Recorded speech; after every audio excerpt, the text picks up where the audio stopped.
నమస్తే, నేను సిరి. కొండ సురేఖ గారైతే కొన్ని వ్యాఖ్యలు అయితే చేయడం జరిగింది. అక్కినేని ఫ్యామిలీ గురించి ఏదైతే కొన్ని ప్రస్తావించారో ఆ వ్యాఖ్యల మీద అయితే అక్కినేని నాగార్జున గారు పరువు నష్ట దావా వేయాలని చెప్పేసి 100 కోట్లు వేయాలని చెప్పేసి నిర్ణయించుకున్నారు. అయితే ఇప్పుడు ఈ సంఘటన ఇలా ఉంటే గతంలో కూడా చాలామంది సెలబ్రిటీస్ మీద చాలామంది ప్రముఖుల మీద కూడా వాళ్ళు మాట్లాడడం జరిగింది. మరి వాళ్ళ మీద ఎంత వేయాలి? ముఖ్యంగా చూసుకుంటే మనం ఎలక్షన్స్ టైంలో జగన్మోహన్ రెడ్డి గారు కూడా చాలామంది మీద చాలా వ్యాఖ్యలు అయితే తను అనరాని మాటలు కూడా అనడం జరిగింది. మరి జగన్మోహన్ రెడ్డి గారు కూడా ఇదే వర్తిస్తుందా? సో ఈ అంశాన్ని మనకి వివరించడానికి మనతో పాటు ఉన్నారు ప్రముఖ సీనియర్ జర్నలిస్ట్ దుర్గా కుమార్ గారు. నమస్కారం సార్. నమస్కారం సిరి, మన వీక్షకులు కూడా నమస్కారం సార్. ఇప్పుడు చూస్తుంటే మరి కొండా సురేఖ గారు చేసిన వ్యాఖ్యలకి నాగార్జున గారు అయితే కోర్టులో పరువు నష్ట దావా వేయాలి 100 కోట్లు అని చెప్పేసి అని నిర్ణయించుకున్నారు. మరి జగన్మోహన్ రెడ్డి గారు కూడా ఎన్నికల సమయంలో దానికన్నా ముందు ప్రచారంలో చాలా మంది గురించి మనం ఇప్పుడు చూస్తున్నట్టయితే AP deputy CM Pawan Kalyan పెళ్లిళ్ళ గురించి, లోకేష్ గారి గురించి చాలా మాటలు మాట్లాడారు. మరి వాళ్ళ ఇప్పుడు అదే ఏదైతే ఉందో ఇప్పుడు మరి జగన్మోహన్ రెడ్డి గారు కూడా వర్తిస్తుంది అంటారా? అంటే మనం ముందు తెలంగాణ గురించి మాట్లాడదాం. ఎక్కడైతే ఇష్యూ మొదలైందో యాక్చువల్గా ఇది నిజంగా చాలా చిలికి గాలివాన అంటారు చూసారా, అలా వచ్చింది. కొండా సురేఖ గారు కేటీఆర్ గారి మీద ఆమెకి చాలా రాజకీయంగా విభేదాలు ఉన్నాయి. ఆమెకి వ్యక్తిగతంగా ఆమెని ట్రోల్ చేశారు. అసలు యాక్చువల్గా దీని మూలం ఎక్కడ పడిందంటే సిరిసిల్లలో ఇతను ఎంపీ రఘునందన్ రావు గారు అక్కడ ఒక చేనేత కార్మికులకు సంబంధించిన ఒక కార్యక్రమంలో ఈమెకి ఒక పూలదండ వేశారు. అది ఒక అక్కలాగా. అంటే ఆయనకి చాలా ఒక తీవ్రమైన ఒక ఇదేంటంటే అక్కడ ఇష్యూ చేనేతకు సంబంధించిన కార్మికులకు చాలా ఆత్మహత్యలు చేసుకుంటున్నారు. వాళ్ళ సమస్యల విషయంలో కొండా సురేఖ గారు, నేను అనుకుంటా వీరు కూడా అదే సామాజిక వర్గానికి చెందిన వ్యక్తి సురేఖ గారు.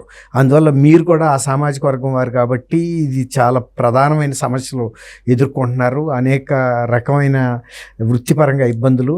మీరు దీన్ని శ్రద్ధ పట్టి పరిష్కరించాలా కానీ ఒక వినయపూర్వకంగా పూలదండ వేసాడు. అంటే ఆమెకు ఒక బాధ్యత అప్పచెప్పాను అన్న దృక్పథంతో, అంతే తప్ప వేరే ఇష్యూ కాదు. కానీ దాన్ని టీఆర్ఎస్ వాళ్ళు, అది బీఆర్ఎస్ వాళ్ళు ఇది ఆమె మీద అవాకులు చవాకులు పేలుతూ ఆ ఫోటోను ఉపయోగించుకోవటం ఆమెకు చాలా మానసికంగా వేదన కలిగించింది. దాంతో ఆమె కూడా బాగా షార్ప్గా రియాక్ట్ అయింది. అంటే మామూలుగా కాదు. కేటీఆర్ గారికి అది తగులుతుంది అనుకుంది. భుజం మీద పెట్టి కాల్చిన తుపాకీ అది కేటీఆర్కి అనుకుంది, కానీ అది వెళ్ళి నాగార్జున కుటుంబానికి తగిలింది. కేటీఆర్ మగ మనిషి, పురుషుడు, ఆయన మీద ఎవరైనా ఆరోపణలు చేసినా అది పెద్ద ఇష్యూ కాదు. కానీ నాగార్జున అక్కినేని నాగేశ్వరరావు గారు కుటుంబంలో ఇంతవరకు దాదాపు ఆయన 70 ఏళ్ల పైన సినిమా జీవితం ఉంది ఆయనకి. కానీ ఎప్పుడు కూడా ఆయన కుటుంబం ఇలాంటి వివాదాల్లోకి రాలేదు.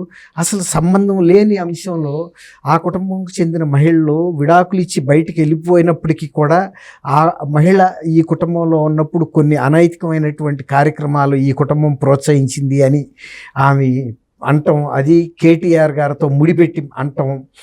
అది ఒక రకంగా నాగార్జున గారికి కానీ, చైతన్యకి కానీ, అసలు మొత్తం వాళ్ళ కుటుంబ సభ్యులకు కానీ తీవ్రమైన వ్యధ కలిగించే విషయమే. అది ఏదో కొద్ది రోజులు ఉండి వెళ్ళిపోయేది కాదు, ఒక చరిత్రలో నిలబడిపోయేటటువంటి పరువు నష్టమైన అంశమే వాళ్ళకి. అది వాళ్ళు అక్కడికి కూడా తమాయించుకున్నారు. ఎందుకంటే ఈ యువతలు కూడా ఒక సీనియర్ మంత్రి కొండా సురేఖ గారు ప్రభుత్వంలో ఉంది, మనం అనేక రకాల ఇష్యూస్ బిజినెస్లో ఉన్నారు వాళ్ళు. అందువల్ల వాళ్ళు చాలా సంయమనం పాటించి ప్రతి విమర్శలో కూడా సంస్కారవంతంగా చేశారే తప్ప ఈమె మీద తిరుగుబాటుగా చేసి అదే స్థాయిలో పరువు నష్టం కలిగించేటట్టు వ్యధ కలిగించే మాటలు మాట్లాడాల. అది కొండా సురేఖ గారికి ఇంకా డిఫెన్స్లో పడేటట్టు చేసింది. వాళ్ళు కూడా కనుక ఇదే స్థాయిలో ఇదే ఘాటుగా మాట్లాడి ఉంటే ఆమె కూడా చెల్లుకు చెల్లు అనుకునేది, నన్ను కూడా అనేశారు కాబట్టి అని. అది కాకుండా పార్టీ నుంచి, పబ్లిక్ నుంచి, తర్వాత పార్టీ కార్యకర్తల నుంచి కూడా, జనరల్ పబ్లిక్ నుంచి కూడా కొండా సురేఖ గారి మీద సామాజికంగా ఒత్తిడి పెరిగింది. మీరు తప్పు మాట్లాడారు, మీరు ఇంత సుదీర్ఘ రాజకీయ జీవితంలో ఎప్పుడు ఇలాంటి మాటలు మాట్లాడలేదు. అందున సంబంధం లేని కుటుంబం, ఇవాళ మీకు కేటీఆర్కు ఉన్న తగాదాల్లో సంబంధం లేని కుటుంబం క్రాస్ ఫైర్ అంటారు, ఇరుక్కుపోయింది. ఇప్పుడు 2 సైనిక వర్గాల కాల్పుల్లో అమాయక మధ్యలో ప్రజలు ఇరుక్కుంటారు చూసారా. ఇప్పుడు నాగార్జున గారి పరిస్థితి, అక్కినేని ఫ్యామిలీస్ పరిస్థితి ఆ విధంగా వచ్చింది. ఈ క్రాస్ ఫైర్ ఎక్కడి నుంచి మొదలైంది? అటు కేటీఆర్ వైపు నుంచి ఇటు సురేఖ, వాళ్ళిద్దరూ కాల్చుకుంటే ఎవరికేం అభ్యంతరం లేదు. ఇక్కడ మధ్యలో బలైంది అక్కినేని కుటుంబం. వాళ్ళు అందరూ ఎవరు కూడా ఈ మీద కానీ ఎవరి మీద కానీ పరుష భాష ఉపయోగించలేదు. మీరు అసంబద్ధమైన అబద్ధమైన విషయాలు మాట్లాడారు. అటువంటి సంఘటనలు మా కుటుంబంలో జరగలేదు. విడాకులు అనేది నాగ చైతన్యకి సమంతకి వాళ్ళ వ్యక్తిగత విషయమే తప్ప ఇప్పటికీ మేము ఎవరు కూడా ఫిర్యాదులు మాకు లేవు అన్నట్టుగా చెప్పారు. ఈవెన్ సమంత కూడా ఎలా చెప్పిందంటే, ఇది గ్లామర్ ఫీల్డ్, ఈ ఫీల్డ్లో ఒక బలహీన వర్గాల నుంచి వచ్చిన నేను నిలబడాలంటే ఎంతో కష్టపడాల్సి వచ్చింది. రాజకీయ జీవితంలో ఉన్న మీకు కూడా ఈ విషయాలు తెలుసు. మీరు కూడా ఒక సాధారణ కుటుంబం నుంచి ఈ స్థాయికి ఎదిగారు, మీరు అర్థం చేసుకుంటారనుకుంటాను అనే తీరులో ఆమె మాట్లాడింది. ఇందుకు సంబంధించిన అందరూ కూడా అదే స్థాయిలో మాట్లాడారు. ఫస్ట్ టైము మొన్న నాగార్జున ఎన్ కన్వెన్షన్ కూల్చినప్పుడు సినిమా పరిశ్రమ స్పందించలేదు, కానీ ఈసారి సినిమా పరిశ్రమ బాగా స్పందించింది. ఎందుకంటే ఒక మహిళలకు సంబంధించిన అంశం వచ్చింది, ఒక సుదీర్ఘంగా సినిమా పరిశ్రమలో ఉన్న అక్కినేని గారి కుటుంబం వచ్చింది, అందులోనూ వాళ్ళ వ్యక్తిగతమైన అంశాలు వచ్చినాయి, కుటుంబ ప్రతిష్టకు సంబంధించిన అంశాలు వచ్చినాయి. కుటుంబ ప్రతిష్టకు సంబంధించి భవిష్యత్తులో కూడా ఒక చెరిపేయలేని మచ్చ లాంటి కొన్ని ఆరోపణలు ఏం చేసింది. అవి చిరకాలం కూడా కొనసాగేది తప్ప తీసేస్తే ఆమె అనొచ్చు, నేను అన్కండిషనల్గా అపాలజీ చెప్పాను. అన్కండిషనల్గా అపాలజీ చెప్పటం అనేది సాంకేతిక అంశమే, కానీ ఒక్కసారి అంటారు చూసారా, కాలు జారిన నోరు తీసుకోవచ్చు కానీ నోరు జారితే తీసుకోలేమని. ఇప్పుడు ఆమె జారింది నోరే కాబట్టి అది పబ్లిక్లోకి వెళ్ళిపోయింది. దట్టు ఇట్లాంటి ప్రముఖులు మాట్లాడేసరికి అందులో ఎంతో కొంత వాస్తవం ఉంది కాబట్టి మాట్లాడింది, లేకపోతే తను ఎందుకు మాట్లాడుతుంది అన్న ఒక మాటలు కూడా ప్రజల్లోకి వెళ్ళిపోయి ఇప్పుడు ప్రజలు చర్చించుకునేది అదే చర్చించుకుంటున్నారు. అంటే ఇదే కావచ్చు, ఆమెకు తెలియకుండా ఎట్లుంటుంది, ఆమెకు తెలిసే ఉంటుంది. ఇంకోటి ఏంటంటే బీఆర్ఎస్ పార్టీ నుంచి వచ్చారు కాబట్టి ఇంకా ఆ మాటలకి బలం చేకూరింది జనాలలో అని చెప్పేసి నా అభిప్రాయం. సార్ ఇందులో వాస్తవం ఉందంటారా మరి? అంటే ఇప్పుడు ఆమె అవతల ఎవరితో అయితే ముడిపెట్టి మాట్లాడిందో ఆయన గురించి గతంలో రేవంత్ రెడ్డి గారు కూడా అదే అంశాల గురించి మాట్లాడాడు. గతంలో ఇంకో కొంతమంది కూడా వ్యక్తిగతంగా ఈయన కేటీఆర్ గారి మీద మాట్లాడారు. ఇప్పుడు యువతలే ఫ్యామిలీస్కి ముడిపెట్టి తర్వాత ఇంకో కొంతమంది హీరోయిన్లు కూడా ఆయన బారిన పడ్డారు.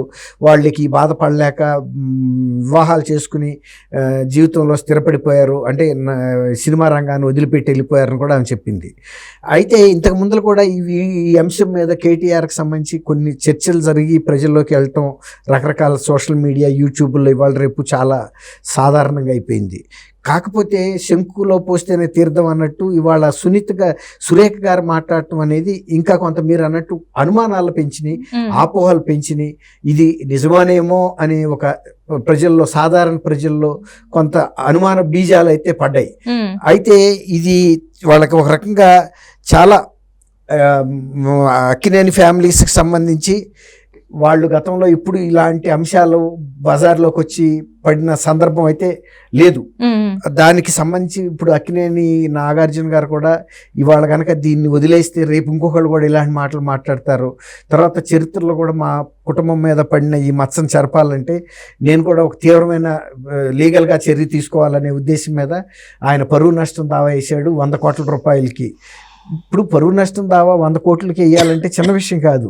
ఒక సపోజ్ ఒక 8% ఎంతో కోర్టులో డిపాజిట్ చేయాలి. ఎంత కోసం అయితే మనం పరువు నష్టం దావా వేస్తున్నామో అంత డిపాజిట్ చేయాలి. అలా మరి దానికి కూడా ఆయన సిద్ధపడి వాళ్ళ వెళ్ళాడంటే ఈవికి సురేఖ గారికి పార్టీ అండ ఉంది.